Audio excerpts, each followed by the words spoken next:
আচ্ছা, আজকে female reproductive structure শুরু করাবো। ঠিক আছে, ফিমেল রিপ্রোডাক্টিভ স্ট্রাকচার্স আজকে শুরু করব। আমি কিন্তু বারবার রেকমেন্ড করব যে আগের একবারটি মেল রিপ্রোডাক্টিভ স্ট্রাকচার্সটা দেখে নিয়ে এই ভিডিওটা যেন দেখতে শুরু করিস। আমি বারবার কেন বলবো, because there are many terms, ওটা মেলের সাথে ফিমেল না হলে রিলেট করতে পারবি না। ঠিক আছে, ওখানেও স্পোরঅ্যাঞ্জিয়াম ছিল যেখানে স্পোর্স ফর্ম হতো, এখানেও স্পোরঅ্যাঞ্জিয়াম আছে কিন্তু এখানেও স্পোর্স যে ফর্ম হয় সেগুলো অন্য ধরনের স্পোর্স। এই জিনিসগুলো রিলেট করতে হবে। বারবার বলছি, একবারটি চোখটা বুলিয়ে নিবি বইতে মেল রিপ্রোডাক্টিভ স্ট্রাকচার্স, তারপরে এই ভিডিওটা দেখতে শুরু করবি। কিন্তু বুঝতে না পারলে কিন্তু আমার কিচ্ছু করার থাকবে না। ঠিক আছে, তো ফিমেল রিপ্রোডাক্টিভ স্ট্রাকচার শুরু করব। মেল রিপ্রোডাক্টিভ স্ট্রাকচার্সকে ফ্লাওয়ারে কি বলে? একটা ফ্লাওয়ারে মেল রিপ্রোডাক্টিভ স্ট্রাকচার্সকে একসাথে নিয়ে কি বলা হয় বলেছিলাম? অ্যান্ড্রোশিয়াম। অ্যান্ড্রোশিয়াম বলা হয় মেল রিপ্রোডাক্টিভ স্ট্রাকচার্সকে, মেলগুলোকে অ্যান্ড্রোশিয়াম বলা হয়। ফিমেলকে কি বলা হয়? গাইনোশিয়াম। ফিমেলকে বলা হয় গাইনোশিয়াম। ঠিক কি না? এবার হচ্ছে গাইনোশিয়ামেও কি হয়? স্পোরঅ্যাঞ্জিয়াম থাকে। আর স্পোরঅ্যাঞ্জিয়াম কি আমি আবার একবার বলে দিচ্ছি। স্পোরঅ্যাঞ্জিয়াম কি? স্পোরঅ্যাঞ্জিয়াম হচ্ছে সেই স্যাকগুলো যে অ্যান্থারে যে পড়েছিলি, অ্যান্থার যে বাইলোবড, এখানে একটা স্যাক ছিল, এখানে একটা স্যাক, এখানে একটা স্যাক, এখানে স্যাক, এই স্যাকগুলোকে স্পোরঅ্যাঞ্জিয়াম বলা হতো। কিন্তু ওগুলো ছিল মাইক্রোস্পোরঅ্যাঞ্জিয়াম, কারণ ওতে মাইক্রোস্পোর্স ফর্ম হতো, ওই জন্য ওগুলোকে মাইক্রোস্পোরঅ্যাঞ্জিয়াম বলা হতো। ঠিক আছে, এখানেও স্পোরঅ্যাঞ্জিয়াম আছে যার মধ্যে স্পোর্স ফর্ম হবে, কিন্তু এখানেও স্পোরঅ্যাঞ্জিয়াম আছে। ওগুলোকে মেগা স্পোরঅ্যাঞ্জিয়াম বলা হয়। ঠিক আছে, মেগা স্পোরঅ্যাঞ্জিয়াম বলা হয় যার মধ্যে ফর্ম হয় মেগাস্পোর। যার মধ্যে কি ফর্ম হয়? মেগাস্পোর। এটা অ্যাকচুয়ালি স্পোরঅ্যাঞ্জিয়াম বলা যায়, বা যেহেতু আমরা ফিমেল পড়ছি এগুলোকে আমরা কি বলবো? মেগাস্পোরঅ্যাঞ্জিয়াম বলবো। এর মধ্যে কি ফর্ম হয়? Mega spores. স্পোর্স কি ছিল? গ্যামেট। মানে গ্যামেট নয়, স্পোর্স থেকে গ্যামেট ফর্ম হয়েছিল। মনে আছে? মাইক্রোস্পোর্স থেকে গ্যামেট ফর্ম হয়েছিল। একটা ভেজিটেটিভ সেল ছিল, একটা জেনারেটিভ সেল ছিল, জেনারেটিভ সেল থেকে দুটো মেল গ্যামেট ফর্ম হয়েছিল। যদি মনে না থাকে please pause the video, go back and just revise, নাহলে খুব মুশকিল হবে। ঠিক আছে, তো মেগাস্পোর্স ফর্ম হলো মেগাস্পোরঅ্যাঞ্জিয়ামে। এবার এই মেগাস্পোর্সটা কি? মেগাস্পোর কি ফর্ম করবে? Mega gametophyte. আমি বলেছিলাম তখনও যে মেল গ্যামেটোফাইট হচ্ছে মেল জেনারেশনটাকে ফর্ম করবে। মেগা গ্যামেটোফাইট মানে কি? মেগা গ্যামেটোফাইট মানে কি? যেটা নতুন জেনারেশন ফর্ম করছে। তো ফিমেল বডির মধ্যে, এই যে প্লান্টের ফিমেল বডির মধ্যে তো এমব্রায়ো ফর্ম হবে পরের দিকে, ওই এমব্রায়ো স্যাকটাকেই মেগা গ্যামেটোফাইট বলা হবে। Mega gametophyte. এটা কি? ওই এমব্রায়ো স্যাকটাকেই বলা হবে। এমব্রায়ো স্যাক মানে যার মধ্যে এমব্রায়ো থাকে, যার মধ্যে সিড ফর্মেশন, ফ্রুট ফর্মেশন পরে হবে, সেটাই মেগা গ্যামেটোফাইট। ঠিক আছে, আচ্ছা এইগুলোতে আমরা পরে ডিটেলসে আসবো। প্রথমত এই যে আমি বললাম গাইনোশিয়াম বলা হয় ফিমেলটাকে। ঠিক আছে, প্রথমে যে বললাম এটাকে গাইনোশিয়াম বলে। আচ্ছা, গাইনোশিয়াম ছাড়াও কি বলা হয়? আমি আগের দিন বলেছিলাম, আগের দিন না, যেদিনকে প্রথম পড়িয়েছিলাম ফ্লাওয়ারের, সেদিনকে বলেছিলাম পিস্টিল বলা যেতে পারে ফিমেল পার্টগুলোকে, বা কার্পেল বলা যেতে পারে ফিমেল পার্টগুলোকে, বা কি বলা যেতে পারে? গাইনোশিয়াম বলা যেতে পারে। প্রথমেই যেটা বললাম, পিস্টিল, কার্পেল বা গাইনোশিয়াম বলা যেতে পারে। ঠিক আছে, বা মেগাস্পোরোফিলও বলা যেতে পারে। ওখানে বলেছিলাম আগের দিন যে কি স্পোরোফিল মানে কি? স্পোরোফিল, অ্যান্থারটাকে স্পোরোফিল বলা হতো, মাইক্রোস্পোরোফিল বলা হতো। অ্যান্থারের মধ্যেই তো পোলেন গ্রেনস ফর্ম হয়, তো অ্যান্থার গোটা ওই মেল অর্গ্যানটাকে কি বলা হতো? মাইক্রোস্পোরোফিল। তো এখানে গাইনোশিয়ামকে কি বলা হবে? মেগাস্পোরোফিল বলা হবে। ঠিক আছে, আচ্ছা বাই দ্য ওয়ে, এই যে কার্পেল আছে, কার্পেলটা তো female part of the plant. তো এই কার্পেলটা অনেক ধরনের হতে পারে। যদি একটা কার্পেল থাকে সেটাকে বলা হবে মোনোকার্পেলারি। নাম থেকেই বুঝতে পারছিস, মোনো মানে একটা, মোনোকার্পেলারি, ঠিক আছে। দুটো কার্পেল থাকে সেটাকে বলা হবে বাইকার্পেলারি, বাইকার্পেলারি। তিনটে হলে ট্রাইকার্পেলারি। আর যদি তিনটের বেশি হয়, মোর দ্যান 3 যদি হয়, তাহলে বলা হবে মাল্টি কার্পেলারি, ঠিক আছে। এতগুলো কার্পেল হতে পারে, মানে কার্পেল যদি, কার্পেল কি female reproductive part, female reproductive part হচ্ছে কার্পেল। এবার এটার ওপর কতগুলো হতে পারে, সিঙ্গেল কার্পেল হলে মোনোকার্পেলারি, দুটো হলে বাই, তিনটে হলে ট্রাই, আর অনেকগুলো হলে মাল্টি কার্পেলারি হতে পারে। আরও কটা টার্মস আছে জানতে হবে, ঠিক আছে। এগুলো ছোটোখাটো জিনিস মুখস্থ রাখতে হবে, শর্ট কোয়েশ্চেন্সে আসবে। আচ্ছা, কার্পেলগুলো ফ্রি হতে পারে। ফ্রি মানে কি, এই ধর স্টাইল ছিল, স্টাইল ছিল, স্টিগমা ছিল। এবার একটা কার্পেল হলে তো সে একটা, এটা যদি একটা কার্পেল হয় সে তো অবভিয়াসলি সে ফ্রি হবে। বা ধর আরও কার্পেল আছে, ধর সাইডে, এই যে যেমন বাই কার্পেলারি, বাই কার্পেলারিতে কটা কার্পেল আছে, দুটো। তো ধর এখানে আর একটা কার্পেল আছে, কিন্তু দেখ এই দুটো যদি জোড়া থাকে তাহলে তারা ফ্রি নয়। ফ্রি মানে কি, দুজনের জোড়া হবে না, দুজনে আলাদা আলাদা, দে ক্যান মুভ অ্যাবাউট। তো কার্পেল, আর এরা যদি আলাদা আলাদা হতো, একটা কার্পেল আর একটা কার্পেল যদি আলাদা আলাদা ফ্রি হতো, তো সেইটাই ব্যাপার বলছি। মানে ফ্রি বলতে এখানে কি বোঝাচ্ছে, কোন জিনিসটা ফ্রি, স্টাইলটা, তাই না? এটাকে স্টাইল বলা হয়, তো এটা স্টিগমা, এটা স্টাইল। এই দুটো স্টাইল যদি জোড়া হয় তাহলে সেটা তারা ফ্রি নয়। এই দুটো স্টাইল যদি জোড়া হয়, যেরকম আমি দেখাচ্ছি, জোড়া যদি হয় তাহলে তারা ফ্রি নয়। আর যদি জোড়া না হয়, এই দুটো স্টাইল যদি আলাদা আলাদা থাকে, তখন কী বলা হবে, কার্পেলস আর ফ্রি। তো বেসিক্যালি কার্পেলস ফ্রি মানে কে ফ্রি, বেসিক্যালি কার্পেলস ফ্রি বলতে বোঝা যাচ্ছে স্টাইল ফ্রি। কার্পেলস ফ্রি বলতে স্টাইল ফ্রি। কার্পেলস যদি ফ্রি হয় বা স্টাইল, এই স্টাইলটা, এটাকে স্টাইল বলা হয়, এই স্টাইলটা যদি ফ্রি হয় তখন তাদেরকে কি বলা হয়, তখন তাদেরকে বলা হয় অ্যাপোকার্পাস। দেখ, কার্প থেকে কার্প, অ্যাপোকার্পাস, ঠিক আছে, অ্যাপোকার্পাস। ইফ কার্পেলস আর ফিউজড, মানে যদি জোড়া থাকে, সরি,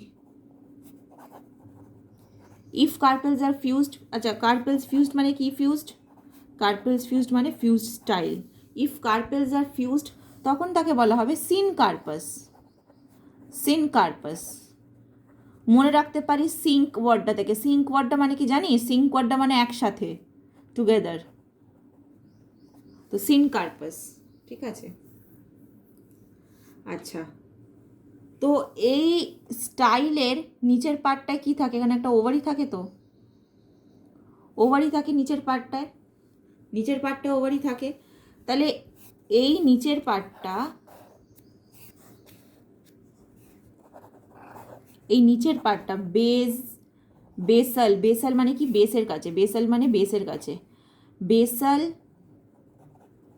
সোলেন পার্ট অফ কার্পেল বা পিস্টিল, একই ব্যাপার। নিচে যে ওরকম ফুলে থাকে যে ব্যাপারটা, ওটাকে কি বলা হয়, ওভারি, ওভারি বলা হয়। আর ওভারির মধ্যে কি থাকে, ওভিউলস, ওভারির মধ্যে কি থাকে, ওভিউলস। এই ওভিউলটাই পরে গিয়ে সিড হবে, আর ওভারিটা পরে গিয়ে ফ্রুট হবে, ঠিক আছে। এগুলো পরে আমরা বুঝতে পারবো, কোনটা কি হবে আমরা পরে বুঝতে পারবো। এইটুকু তো জানিস যে স্টাইলের নিচে যেটা ফুলে থাকে ওই পার্টটাকে ওভারি বলে। ডায়াগ্রাম অফ, এতেও দেখতে পারিস তোর বইতে, যে স্টিগমার নিচে যেখানটা ফুলে থাকে সেটাকে বলা হয় ওভারি, ঠিক আছে। অ্যাপোকার্পাস ওভারি আর সিনকার্পাস ওভারির কিছু কিছু ডিফারেন্স থাকে, সেটা অবশ্যই পড়বি। ইনফ্যাক্ট বইতেও আছে, টেবিল 2.2 পেজ নাম্বার 46-এ দুটোর মধ্যে ডিফারেন্স আছে, পড়তে হবে। অ্যাপোকার্পাস ওভারি হচ্ছে সিঙ্গেল কার্পেল থেকে স্বাভাবিক।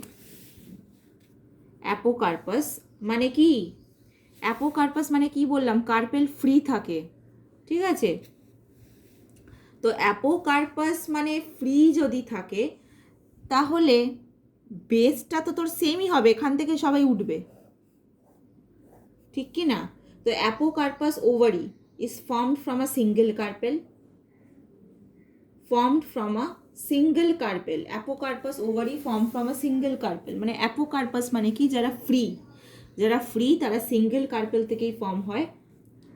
কিন্তু সিন কার্পাস মানে ফিউজড।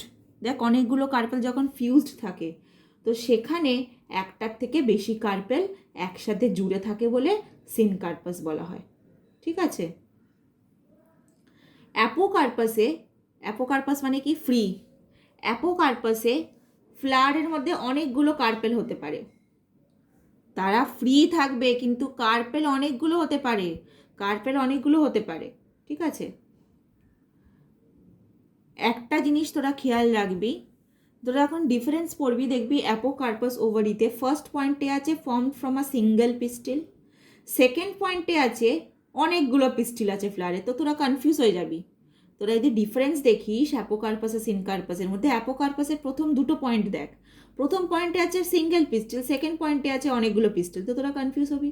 কিন্তু এখানে একটা ব্যাপার আছে, ফার্স্ট পয়েন্টে কি আছে বলেছে ওভারিটা একটা কার্পেল থেকে ফর্ম হয়। ওভারি তো গাছের একটাই থাকে যেটা বেসাল পার্টে এরকম সোয়েল করে থাকে, বলছে ওভারিটা একটা কার্পেল থেকেই বেরোয়। ঠিক আছে। কিন্তু সিন কার্পাসে অনেকগুলো কার্পেল যদি ফিউজড থাকে তাদের সবার বেস থেকে ওভারিটা বেরোবে। ওকে। আচ্ছা, অ্যাপোকার্পাসে অনেকগুলো পিস্টিল, এবার অনেকগুলো কার্পেল হতে পারে, তারা ফ্রি হবে সবাই। কিন্তু সিন কার্পাসে যদি সব স্টাইলগুলো এরকম ফিউজ থাকে, যদি এরকম ফিউজ থাকে তুই গোটা জিনিসটাকেই তো একটা ফিমেল পার্ট বলবি কি না? যদি এরকম আলাদা আলাদা থাকে তুই বলবি অনেকগুলো পিস্টিল আছে বা অনেকগুলো কার্পেল আছে, অনেকগুলো ফিমেল রিপ্রোডাক্টিভ এরকম স্টাইল আছে। কিন্তু যদি সবাই জুড়েই থাকে তখন যদি বলবি এই একটা গোটা ফিমেল রিপ্রোডাক্টিভ অর্গ্যান, তো তখন ওটাকে সিঙ্গেল পিস্টিল বলবি তুই। একটা সিঙ্গেল পিস্টিল, স্টাইল অনেকগুলো জুড়ে আছে কিন্তু পিস্টিল একটাই। পিস্টিল বল মানে হচ্ছে রিপ্রোডাক্টিভ পুরো পার্টটাকে বলা হয়, তখন পিস্টিল একটাই হবে। যদি কোনো ডিফারেন্সে কোনো সময় প্রবলেম হয় আমাকে জিজ্ঞেস করে নিস। ডিফারেন্সগুলো আমি একদম ধরে ধরে পড়াচ্ছি না, ডিফারেন্সগুলো যখন আমি পড়াচ্ছি কার্পেলের ব্যাপারে তখন আমি বলে দিচ্ছি। এবার যদি ডিফারেন্সে আলাদা করে কোনো সমস্যা হয় আমাকে জিজ্ঞেস করে নিস। ঠিক আছে। আচ্ছা, এবার দেখ আমরা মেগাস্পোরেঞ্জিয়ামে এগোবো। মেগাস্পোরেঞ্জিয়াম আবার কি? এখনও পর্যন্ত আমি স্পোরেঞ্জিয়াম অবধি তো আগের পাতায় যাইনি, এবার যাবো মেগাস্পোরেঞ্জিয়াম। স্পোরেঞ্জিয়ামটা কী ছিল? মাইক্রোস্পোরেঞ্জিয়াম কী ছিল? যার মধ্যে ওই পোলেন স্যাকগুলোকে বলা হতো মাইক্রোস্পোরেঞ্জিয়াম, যার মধ্যে পোলেন গ্রেনস ফর্ম হতো। তাহলে ওখানে তো ওই পোলেন স্যাকগুলোকে মাইক্রোস্পোরেঞ্জিয়াম বলা হতো, যার মধ্যে বস্তাগুলো, যার মধ্যে স্পোর্স ফর্ম হয়। তো মেগাস্পোরেঞ্জিয়াম কাকে বলা হবে? ওখানে তো স্টেম অ্যান্থার আর ফিলামেন্ট, অ্যান্থারের মধ্যে ছিল মাইক্রোস্পোরেঞ্জিয়াম, তো মেগাস্পোরেঞ্জিয়াম কাকে বলা হবে? ওভিউলকে বলা হবে। ওভিউলকে মেগাস্পোরেঞ্জিয়াম বলা হয়। ঠিক আছে। কেন, কী জন্য বুঝতে পারবি। মেগাস্পোরেঞ্জিয়াম বলতে ওভিউলকে বলা হয়। আচ্ছা, এবার মেগাস্পোরেঞ্জিয়াম যে ওভিউলকে বলা হয় সে ওভিউলের দুটো পার্ট আছে। সেই ওভিউলের দুটো পার্ট আছে, দাঁড়া আমি তোদেরকে ডায়াগ্রাম থেকে দেখাচ্ছি।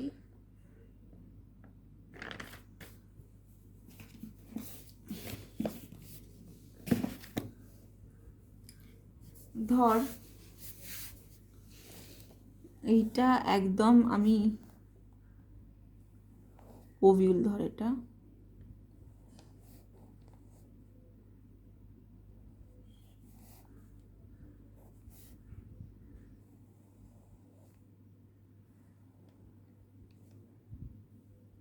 অ্যাকচুয়ালি এখানটা জোড়া হবে না, সরি, এখানটা এরকমই হবে, ফ্রি হবে অ্যাকচুয়ালি। সব ফ্রি হবে। হ্যাঁ,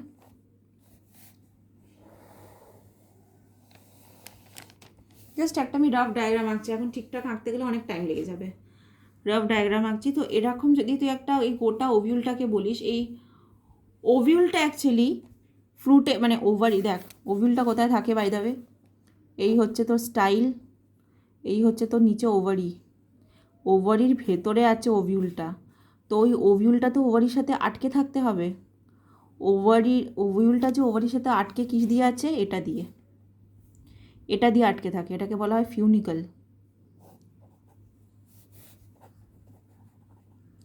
ফিউনিকলের কাজ কি? ফিউনিকলের কাজ বলতে পারিস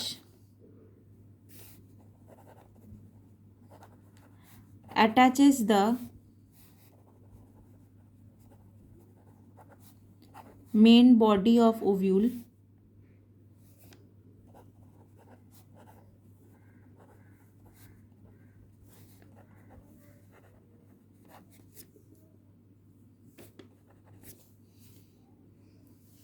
মানে এই ফিউনিকেলটা ওভিউলটাকে ওভারির বডির সাথে অ্যাটাচ করে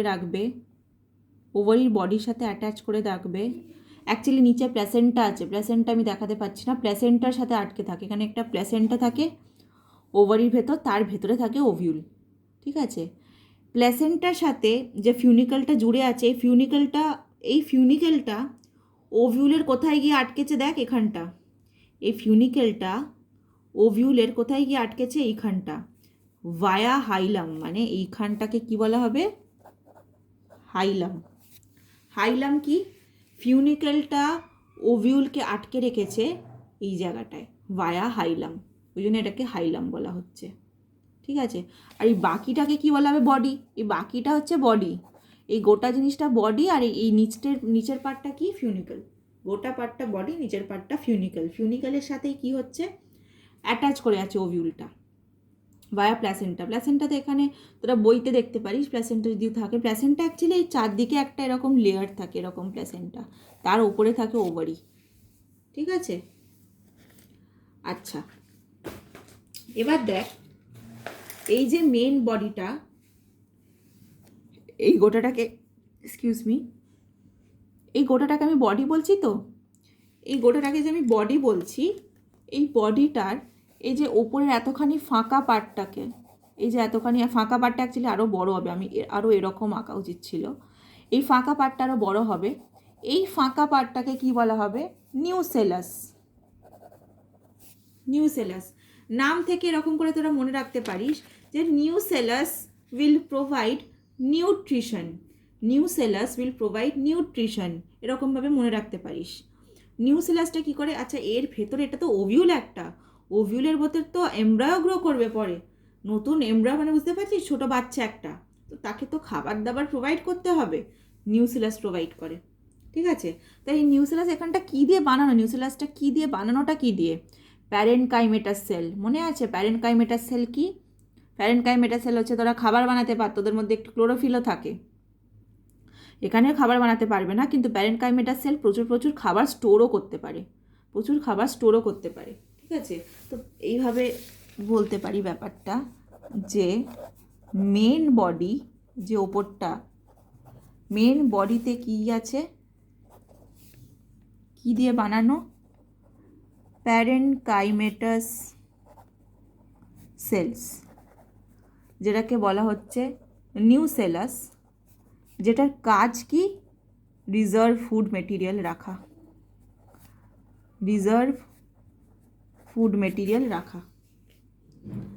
একটা কথা বল, এই ভেতরে যে ছোট পার্টটা আছে, এর সারাউন্ডিংয়ে কি 3টে লেয়ার এঁকেছি না, খুব বাজে এঁকেছি, বাট স্টিল 3টে লেয়ার আছে না, 3টে কাভারিং, এখানে 3টে কাভারিং, এখানে 3টে কাভারিং, দুটো হতে পারে কাভারিং, একটা হতে পারে, দুটো হতে পারে, 3টে হতে পারে, আমি জাস্ট 3টে এঁকেছি, ঠিক আছে, 2, 3টে, একটা, সবই হতে পারে। এই কাভারিংগুলোকে কি বলা হয়, ইন্টেগুমেন্টস। কাভারিংগুলোকে বলা হয় ইন্টেগুমেন্টস। অ্যাকচুয়ালি সারাউন্ডেড বাই, কি বলবি এগুলোকে, ইন্টেগুমেন্টস। আমি বললাম না দুটো হতে পারে ইন্টিগুমেন্ট, একটা হতে পারে, 3টে হতে পারে। তো যদি একটা ইন্টিগুমেন্ট হয়, ওটাকে বলা ইউনিটেগমিক। যদি দুটো ইন্টিগুমেন্টস হয় বলা হয় বাইটেগমিক। যদি 3টে হয় বলা হয় এটেগমিক বা এটেগমিক, ঠিক আছে, বোঝা গেছে। আচ্ছা, এই সবার একটা করে এক্সাম্পল পড়তে হবে, ঠিক আছে। ইউনিটেগমিক ওভিউল কার মধ্যে পাওয়া যায়, মানে একটা ইন্টেগুমেন্ট কাভারিং কার মধ্যে, কোন গাছের মধ্যে পাওয়া যায়, বাইটেগমিক কাদের মধ্যে পাওয়া যায়, এইরকম একটা একটা করে সবার কিন্তু এক্সাম্পল পড়তে হবে, ঠিক আছে। আচ্ছা,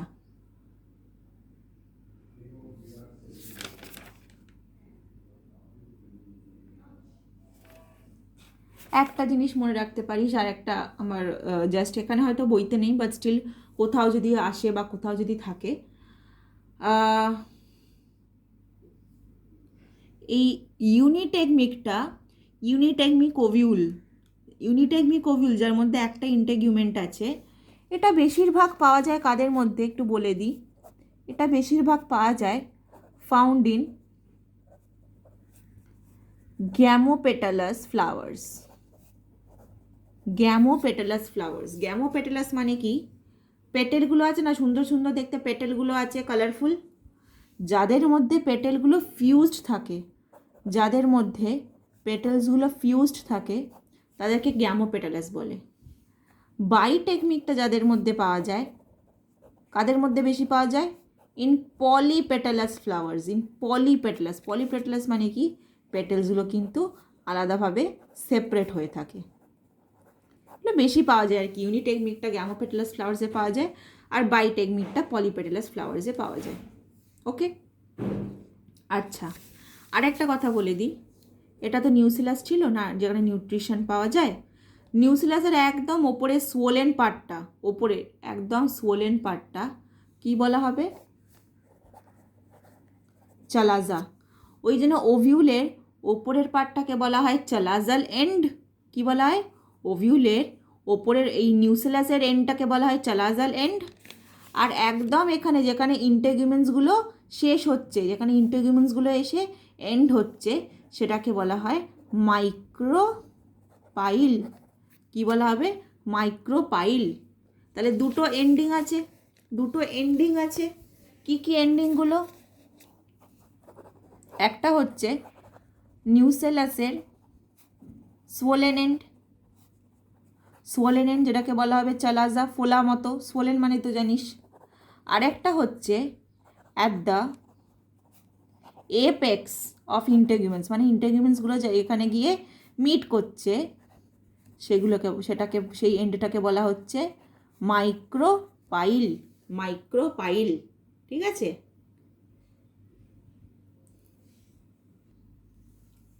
আচ্ছা, এবার will move on to sporogenesis.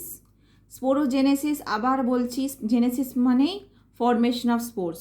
Microsporogenesis কী ছিল? Formation of microspores. মেগাস্পোরোজেনেসিস কী হবে? ফরমেশন অফ মেগাস্পোর থেকে ফর্ম হবে ফিমেল গ্যামেট, আর ফিমেল গ্যামেট ফর্ম হলেই মেল গ্যামেটের সাথে কী করবে? ফিউজ করবে। ফিমেল গ্যামেট হলেই মেল গ্যামেটের সাথে ফিউজ করবে। তো সেটাই হচ্ছে মেগাস্পোরোজেনেসিস। ঠিক আছে? এবার আমি ওই যে ওভিউলটা এঁকেছিলাম, খুব একটা বাজে রাফ ডায়াগ্রাম অফ ওভিউল, আবার আমি একটা খুব rough diagram of ovule just গোল মতো একটা আঁকবো। ঠিক আছে? এই ধর তোর ওভিউলের এই এন্ডটাকে কি বলা হয়েছিল? চালাজাল এন্ড। ঠিক কি না? এটাকে নিউসিলাস বলা হচ্ছিল। নিউসিলাসের ওপরটাকে কি বলা হচ্ছে? চালাজাল এন্ড। আর এটাকে কি বলা হচ্ছিল? মাইক্রোপাইলার এন্ড বলা হচ্ছিল। ঠিক কি না? আচ্ছা, মাইক্রোস্পোরোজেনেসিসের সময় মনে আছে অ্যান্থারের ওপরের লেয়ারটাকে এপিডার্মিস বলা হতো। এপিডার্মিসের ঠিক নিচের সেল লেয়ারটাকে হাইপোডার্মাল সেলস ছিল। ওখানে হাইপোডার্মাল সেলগুলো ইনিশিয়াল স্টেজে আর্চিস্পোরিয়াল সেলস হয়ে যেত, মনে আছে? হাইপোডার্মাল সেলসগুলো আর্চিস্পোরিয়াল সেলস হয়ে যেত। আর্চিস্পোরিয়াল সেলস ডিভাইড করে প্যারাইটাল লেয়ার ফর্ম করতো, আর স্পোরোজেনাস লেয়ার ফর্ম করতো আউটার প্যারাইটাল আর ইনার স্পোরোজেনাস। একদম সেম এখানে প্রথমে হবে। এই মাইক্রোপাইলার এন্ডেই কিছু কিছু হাইপোডার্মাল সেল থাকবে, বা ধর একটাই হাইপোডার্মাল সেল এলো, একটা হাইপোডার্মাল সেল এখান থেকে, ফ্রম হিয়ার একটা হাইপোডার্মাল সেল কি ফর্ম করবে? মাইক্রোপাইলার এন্ড থেকে, কিন্তু মাইক্রোপাইলার এন্ড থেকে একটা হাইপোডার্মাল সেল ফর্ম করবে, ফর্মস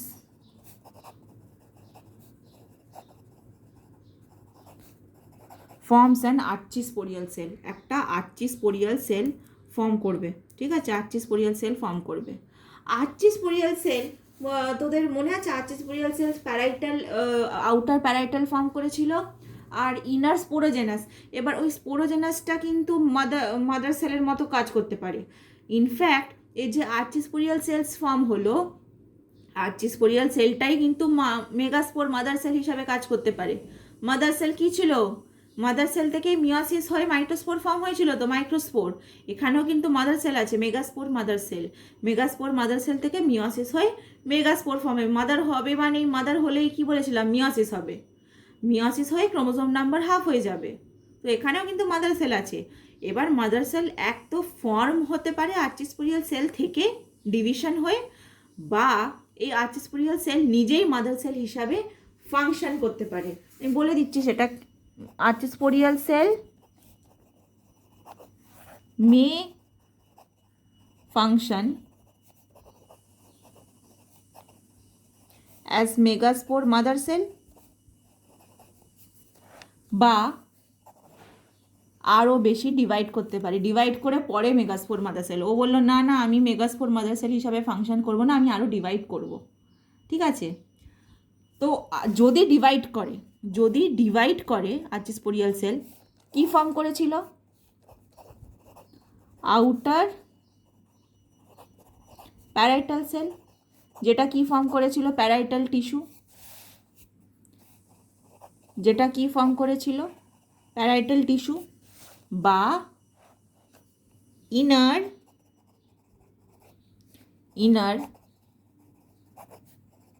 স্পোরোজেনাস সেলস। এই স্পোরোজেনাস সেলস থেকেই মনে আছে মাইক্রোস্পোর মাদার সেল হয়েছিল, মনে কর। এই ইনার স্পোরোজেনাস সেল থেকেই মাইক্রোস্পোর মাদার সেল হয়েছিল, মাইক্রোস্পোর মাদার সেল থেকে মাইক্রোস্পোর হয়েছিল। তো বেসিক্যালি ডিভাইডটা কে করেছিল, এই স্পোরোজেনাস সেলস, যেটা ভেতরে মনে আছে গুড়ি গুড়ি গুড়ি গুড়ি ভেতরে ফর্ম ছিল, স্পোরা মাইক্রোস্পোরাঞ্জিয়াম ছিল, তার মধ্যে একদম ভেতরে গুড়ি গুড়ি যেগুলো ছিল সেগুলো স্পোরোজেনাস সেল ছিল। এখানেও একদম ভেতরে থাকবে ইনার স্পোরোজেনাস সেলস, এইগুলোই ডিভাইড করবে, এইগুলোই ডিভাইড করে মেগাস্পোর মাদার সেল ফর্ম করবে।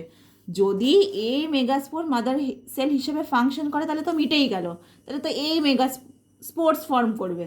কিন্তু যদি এ মেগাস্পোর মাদার সেল হিসেবে ফাংশন না করে, তাহলে এ ডিভাইড করে মাদার সেল ফর্ম করবে, যেরকম মাইক্রোস্পোরোজেনেসিসে হয়েছিল। মাইক্রোস্পোরোজেনেসিসেও এর থেকে মাদার সেল, মেগাস্পোরোজেনেসিসেও এর থেকে মাদার সেল। ঠিক আছে, আমি সেটা নেক্সট পাতে ভালো করে বোঝাচ্ছি।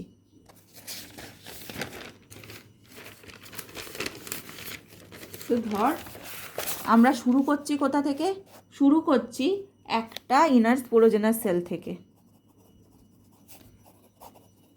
ইনার স্পোরোজেনাস সেল থেকে ফর্ম হচ্ছে, আমি আগের পাতা থেকে অ্যাকচুয়ালি কন্টিনিউ করছি। তাহলে ইনার স্পোরোজেনাস সেলস মাইটোসিস করবে, মাইটোসিস করে কি ফর্ম করবে,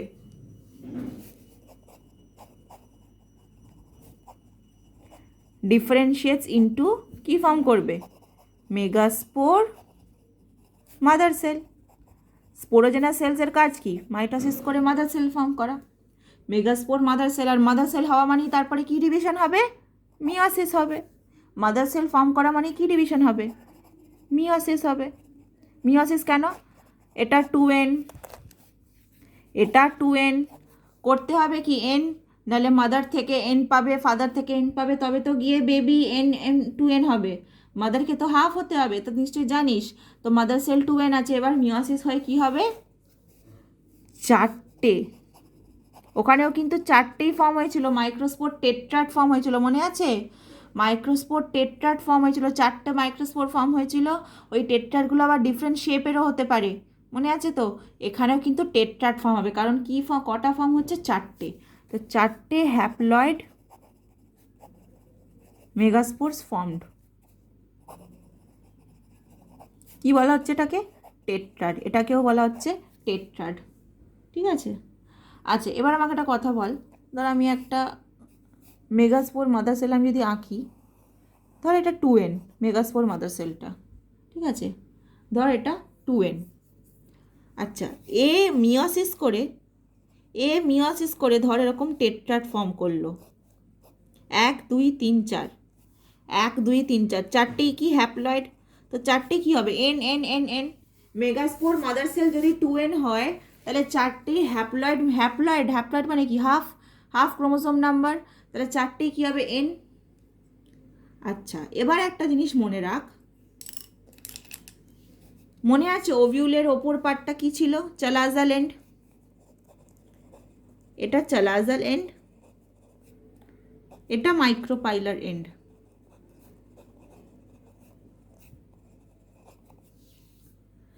চালাজাল এন্ডের একদম ওপরের যে হ্যাপ্লয়েড মেগাস্পোর সেটা ফাংশনাল থাকবে, মাইক্রোপাইলার এন্ডের তিনটেই ডেস্ট্রয় হয়ে যাবে। মনে রাখতে পারি সেইভাবে যে chalazal, C for chalaza, C for chief, chief মানে এটা বেঁচে থাকবে, আর micropylar, M for micropylar, M for meaningless, এরকম মনে রাখতে পারিস। তো লাস্টের তিনটেই কিন্তু নষ্ট হয়ে যাবে, শুধুমাত্র ওপরের একটা মেগাস্পোর, চারটে মেগাস্পোর ফর্ম হয়েছে, শুধুমাত্র একটা মেগাস্পোর ওপরের দিকে ফাংশনাল থাকবে। বোঝা গেছে? ফাংশনাল থাকবে। তাহলে এরা তো নষ্ট হয়ে গেল, এরা তো আর এগোবেই না। এগোবে তাহলে কে? এইটা এগোবে। তাহলে একে নিয়ে এগোই, একে নিয়ে এগোই। তাহলে এ হচ্ছে কে? ফাংশনাল, ফাংশনাল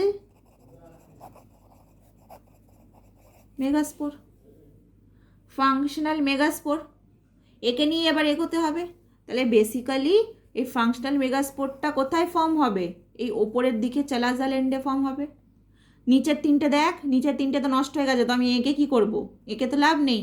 ওপরে একটা ফাংশনাল মেগাস্পোর আছে, এ হচ্ছে কি? ফাংশনাল, এ কাজ করছে, এখনো পর্যন্ত বেঁচে আছে। এ করবে মাইটোসিস। এই মেগাস্পোরটা, এই হ্যাপ্লয়েড মেগাস্পোরটা কি করবে? মাইটোসিস। এটা একবার হলো, মাইটোসিস একবার হলো, মানে মেগাস্পোর মাইটোসিস করছে, মেগাস্পোরের মাইটোসিস একবার, ফার্স্ট টাইম হলো। ফার্স্ট টাইম মাইটোসিস করে কি হবে? এখানে একটা থেকে, মাইটোসিসে কি হয়? একটা থেকে, মাদার থেকে দুটো ডটার সেল হয়, এখান থেকে হলো দুটো। মাইটোসিস আর একবার করবে, এটা কত নাম্বার হলো? দুবার মাইটোসিস করলো, মেগাস্পোর করলো কতবার? দুবার করলো। তাহলে আবার কি মাইটোসিসে দুটো হবে একটা প্যারেন্ট থেকে, তাহলে এটা থেকে হবে দুটো, এটা থেকে হবে দুটো। ঠিক আছে? মাইটোসিস নাম্বার 3 আবার মাইটোসিস করবে, আর এটাই লাস্ট মাইটোসিস। তিনবার মাইটোসিস করবে, একটা ফাংশনাল মেগাস্পোর, একটা ফাংশনাল মেগাস্পোর তিনবার মাইটোসিস করবে, একবার, দুবার, তিনবার মাইটোসিস করলো। মাইটোসিস করে কি ফর্ম করলো? আবার ডাবল হবে। তাহলে এইটা থেকে দুটো, এইটা থেকে দুটো, এইটা থেকে দুটো, আর আরেকটা থেকে দুটো। তাহলে চারটে, চারটে থেকে কটা হলো? 1 2 3 4 5 6 7 8, আটটা হলো, বিকজ একটা প্যারেন্ট সেল থেকে দুটো মাদার সেল হয়, তাহলে চারটে থেকে আটটা হলো। আর মাইটোসিস হবে না। এবার কি হবে? এবার রিঅ্যারেঞ্জ করবে সেলগুলোকে। আমি রিঅ্যারেঞ্জ করে দিচ্ছি, রিঅ্যারেঞ্জ। ঠিক আছে? রিঅ্যারেঞ্জ করে কি হবে? কীরকমভাবে রিঅ্যারেঞ্জমেন্টটা হবে? এই চারটের মধ্যে, এই চারটের মধ্যে তিনটে এরকম ওপরে চলে যাবে, এই চারটের মধ্যে তিনটে ওপরে, তাহলে আরেকটা কোথায় যাবে? মাঝখানেই থাকবে। এই চারটের মধ্যে, নিচের চারটের মধ্যে নিচে তিনটে থাকবে, তাহলে আরেকটা কোথায় যাবে? মাঝখানে। তাহলে দেখ এখানে আটটা ছিল, 1 2 3 4 5 6 7 8, এখানেও আটটাই আছে, 1 2 3 4 5 6 7 8, আটটাই আছে, শুধু একটু রিঅ্যারেঞ্জমেন্ট হয়েছে। ঠিক আছে? এই গোটা জিনিসটাকে বলা হবে, এই গোটা জিনিসটাকে বলা হবে এমব্রায়ো স্যাক, কারণ এর মধ্যেই এমব্রায়ো ফর্মেশন হবে, এর মধ্যেই ফার্টিলাইজেশন হবে। ফার্টিলাইজেশন মানে কি? Male gamete female gamete fuse করা। তো মেল গ্যামেট এর মধ্যে ঢুকবে, ফিমেল গ্যামেটকে ফিউজ করবে। ঠিক আছে? এই সেলগুলোকে কি কি বলা হয়? সেলগুলোকে কি কি বলা হয়? এই তিনটে সেলকে বলা হবে অ্যান্টিপোডাল সেলস। ওপরের চালাজাল এন্ডের ওপরে, চালাজাল এন্ডের দিকে তিনটে সেলসকে বলা হবে অ্যান্টিপোডাল সেলস। ঠিক আছে? এই দুটোকে, বাইরেরটা, এই দিকেরটা আর এই দিকেরটা, মাঝখানেরটা নয় কিন্তু, এটা আর এটাকে নিয়ে বলা হবে সাইনার্জিডস। সাইনার্জিডস। তাহলে মাঝখানেরটা কি? মাঝখানেরটা এগ। আর এই দুটোকে একসাথে নিয়ে বলা হবে পোলার নিউক্লিয়াই। পোলার নিউক্লিয়াই। গোটা জিনিসটাকে তোর এমব্রায়ো স্যাক বলা হবে। আর একটা জিনিস, যেহেতু মাঝখানে এগ বসে আছে, এই তিনটেকে একসাথে নিয়ে কি বলা হবে? Egg apparatus. তিনটেকে একসাথে, যেহেতু মাঝখানে এগ বসে আছে, তিনটেকে একসাথে নিয়ে বলা হবে এগ অ্যাপারেটাস। গোটাটাকে এমব্রায়ো স্যাক বলা হবে। ওপরে তিনটে অ্যান্টিপোডাল সেলস, মাঝখানে দুটো পোলার নিউক্লিয়াই, আর নিচের তিনটেকে সাইনার্জিডস নিচের দুটোকে সাইনার্জিড বলা হবে। এদিকেরটা আর ওদিকেরটা নিয়ে বলা হবে সাইনার্জিড, মাঝখানেরটা এগ, আর নিচের তিনটেকে একসাথে নিয়ে বলা হবে এগ অ্যাপারেটাস। ওকে, তো hopefully I am clear. Inner sporogenous cells 2n ছিল, মাইটোসিস করে মেগাস্পোর মাদার সেল ফর্ম করলো, সেও 2n। মাদার সেল মানেই সে আগে মিওসিস করবে, মিওসিস করে 4 হ্যাপ্লয়েড মেগাস্পোর ফর্ম করলো, এটা টেট্রার, এরকম 4। ওপরের চালাজাল এন্ডেরটা একটা বেঁচে থাকবে, বাকি তিনটে ডিসফাংশনাল নন ফাংশনাল হয়ে যাবে। এই যে যেটা ফাংশনাল থাকবে সে এসে 3বার মাইটোসিস করবে। কতবার? 3বার। এই ফাংশনাল মেগাস্পোরটা মাইটোসিস 1 করলো, দুটো হলো। মাইটোসিস 2 করলো, 2 থেকে 4 হলো। মাইটোসিস 3 করলো, 4 থেকে 8 হলো। 8টা রিঅ্যারেঞ্জ করলো, রিঅ্যারেঞ্জ করে এটা egg apparatus embryo sac form করলো। ঠিক আছে, এবার আমি এই জিনিসটাকে আরও ডিটেলসে বোঝাবো। এই গোটা জিনিসটাকে আমি আবার আঁকবো, ডিটেলসে বোঝাবো। ঠিক আছে, হোপফুলি এত অবধি সব ক্লিয়ার হয়েছে। পুরোটা ক্লিয়ার হয়েছে।